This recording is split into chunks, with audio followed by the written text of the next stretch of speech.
Hello, my name is James Olson from Reality Sales Training. Welcome to the Sales Reality Check. Today we're going to talk about inquiry, RFQ, requests for anything from our customers. I'm going to talk about the difference between the master seller and the journeyman vis-a-vis this situation.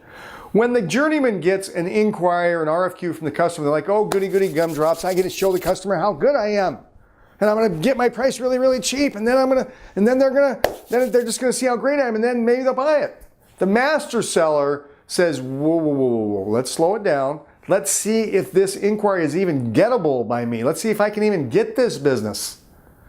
And they start to decommoditize the inquiry or the RFQ from the customer. And what they're really doing is trying to figure out how to make it, to steer the RFQ towards the strengths of their company.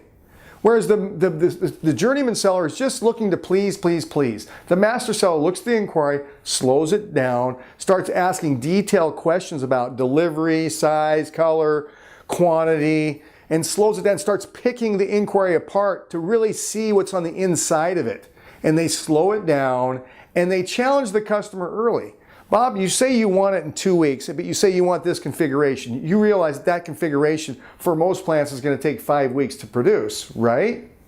Well, yeah, but we just like to put that in there. So we challenge the assumptions of the inquiry early rather than later, whereas the journeyman seller will go along with all of these bad assumptions and just go along, and then they try to change it at closing, and it's too darn late.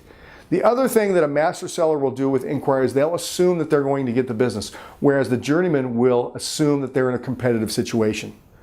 So a couple things I want us to do in inquiry. I want us to slow it down. I want us to ask detailed questions about every aspect of the inquiry. I want us to steer it towards the strengths of our company, and I want us to close early and close often. That's how we take inquiry in a professional way. My name is James Olson with Reality Sales Training. This has been the Sales Reality Check. I appreciate you coming by today, and until next time, let's go get an order.